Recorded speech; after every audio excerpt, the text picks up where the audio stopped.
नमस्ते, मेरा नाम निखिल है और मैं आज फ्लूट के बारे में आपको बताऊंगा।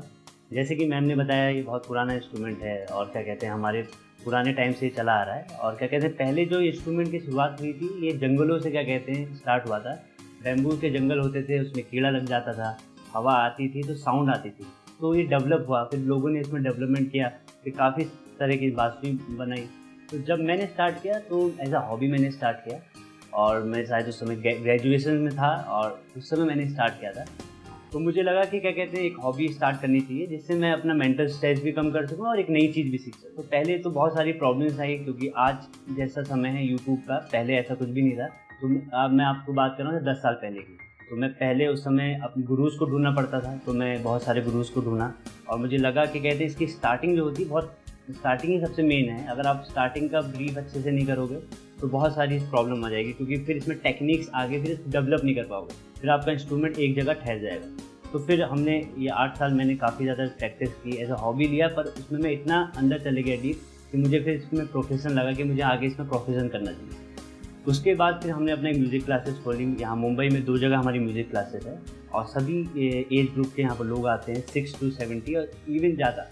बस इसमें चाहिए कि कमिटमेंट, कि कैसे डेडिकेशन से रोज़ प्रैक्टिस करना है। और कोई भी इंस्ट्रूमेंट सीखने की मुझे नहीं लगता इसके अलावा कुछ दूसरी चीज़ चाहिए, क्योंकि सबसे मेन है कि प्रैक्टिस आप करें और एक कमिटमेंट रखें कि daily you have to do that. ये नहीं कि आज करिए फिर 10 दिन बाद नहीं करिए। ये सब चीज़ें होती हैं और जो हमारे वहाँ सीखते हैं उनकी एक यूनिक स्टाइल होती है सिखाने का, और हम इंडिविजुअल ट्रेनिंग देते हैं। ये नहीं कि ग्रुप में बिठा दिया, क्योंकि सबका सीखने का तरीका और समझने का तरीका बिल्कुल अलग होता है। तो हम एक एक करके 1-to-1 क्लासेस लेते हैं और we have made certain modules. एक मॉड्यूल बनाते हैं कि ये बिगनर्स के लिए क्या होगा और इंटरमीडिएट के लिए क्या होगा, और उनकी एज ग्रुप के हिसाब से तो हम उनको लेसन्स देते हैं। तो यहाँ पर ऐसा कुछ नहीं है कि जल्दी सीख जाएंगे, 6 साल वाला उम्र वाला जल्दी सीख जाएगा, 70 वाला देर में सीखे, ऐसा कुछ भी नहीं होता। बस टाइम कितना आप डेडिकेट करते हैं, आप कितना समय उस इंस्ट्रूमेंट देते हैं, वो ज़्यादा इंपॉर्टेंट होता है। बांसुरी सीखने के मतलब नियम क्या है? स्टार्टिंग कैसे? ओके, देखिए, बांसुरी सीखने का नियम सबसे पहला है कि आप जब भी शुरू करें, पर starting should be very good. आप कहीं भी देखें तो आपको एक सबसे पहले गुरु ढूंढिए जहाँ आपके पास में मिल जाएगा। आजकल यूट्यूब भी है, पर यूट्यूब मैं इसलिए अवॉइड करूँगा क्योंकि ये प्रैक्टिकल आर्ट। आप जब तक गुरु के पास जाएंगे, यूट्यूब क्या होता है, पहले बाद में आपको मदद करेगा जब को A to Z आपको ABCD पूरी आ गई। पर अभी आपकी पहली जर्नी की एक अच्छा गुरु ढूंढिए, और आजकल इंटरनेट में आपको ईजिली कहीं भी मिल पाएंगे। तो वो पहला नियम ये है कि आपको एक अच्छा गुरु ढूंढना है। फिर आपको ये डेडिकेट करना है कि मुझे 3-4 महीने कुछ सोचना नहीं है और पूरा टाइमली डेडिकेट करना है कि हाफ एन आवर मैं मिनिमम कम से कम इंस्ट्रूमेंट को दूँ, क्योंकि कुछ भी आउटपुट निकलने से पहले you have to give time. अगर आधा घंटा आप नहीं दे पाएंगे तो ये इंस्ट्रूमेंट, कोई भी इंस्ट्रूमेंट आपके लिए है ही नहीं। आधा घंटा आप कमिटमेंट दें, 3 महीने के बाद आप एडिक्ट हो जाओ।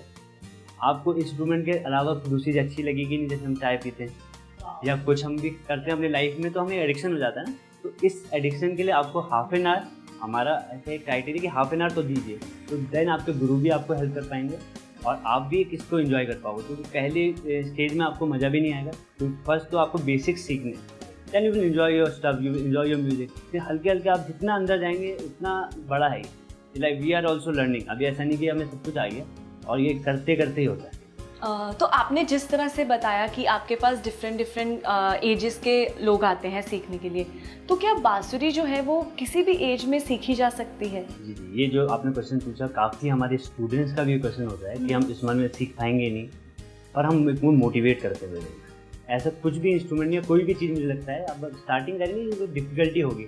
अब अगर आप 70 में स्टार्ट करेंगे तो आपको क्या होगा, एक प्रॉब्लम तो आएगी, क्या कहते हैं कि हम कंपेयर करने लग जाते हैं जो 18 में स्टार्ट करेंगे। पहले तो आपको ये माइंडसेट रखना है कि मुझे किसी से कंपेयर नहीं करना है, और सीख सकते हैं, डेफिनेटली सीख सकते हैं। क्योंकि मैंने 21 में स्टार्ट किया, वो भी बहुत लेट होता है जब म्यूजिक यू स्टार्टेड। तो वो 21 भी एक एज होती है कि वो हाँ लंबा, क्योंकि ये प्रैक्टिकल आर्ट है, आपको काफ़ी टाइम देना पड़ता है। और ये आपको सोचना है कि आज जो मैंने प्रैक्टिस की कल अच्छी होनी चाहिए। तो ये मोटिवेशन तो पहले आपको ये रखना है। नहीं सीख पाऊँगा तो वहीं पर आपका एक आपने हर्डल डाल दिया कि नहीं मैं सीख नहीं पाऊँगा। हमारा काम ऐसा ट्यूटर क्या होता है कि हम आपको मोटिवेट करें, और कोई भी बंदा कोई भी सीख सकता है, किसी भी एज में सीख सकता है। बस 2-3 चीज़ों का ध्यान रखना है। रोज़ एक कमिटमेंट के साथ बैठना है। फ्लूट को लेके कोई भी इंस्ट्रूमेंट आप पकड़ना है, मैं फ्लूट की बात कर रहा हूँ, फ्लूट के साथ आपको रोज़ आधा घंटा बैठना है, क्योंकि एक मैनुअल इंस्ट्रूमेंट जैसे पियानो, गिटार है, उसमें पहले से एक ट्यून है, अगर आप बटन दबाएंगे आवाज़ आएंगे। फ्लूट में ऐसा है कि आपकी आवाज़ है, जितना आप उसको बजाएंगे उतनी आपकी क्रिस्प होगी, उतना ही फील आप डाल पाएंगे, उतना ही इसका मज़ा ले पाएंगे। तो जितना आप वक्त देंगे उतना आपको मिलेगा। और आपको एक ट्यूटर के साथ इसको सीखना है स्टार्टिंग। देन उसके बाद एक नियम होता है कि बाद में जब आप 1-2 साल सीख जाएं तो फिर आपको सेल्फ डेवलपमेंट करना है, क्योंकि आपको हर बार ट्यूटर की ज़रूरत नहीं होनी चाहिए। देन क्योंकि हम लोग ऐसे टीच करते हैं कि आपको सेल्फ कैसे टीच करना है बाद में, तो आपको अपने टीचर खुद बनना है, और वो डेडिकेशन बहुत इंपॉर्टेंट है। तो इसलिए सबसे पहला नियम यही है कि आप एक अच्छा गुरु ढूंढो। दूसरा नियम है कि रोज़ डेडिकेटली लिए आप टाइम दो, और कुछ भी वैसा कुछ नियम नहीं है कि आपको इसके लिए अलग से कुछ करना है, बस नियम यही है कि आपको टाइम देना है।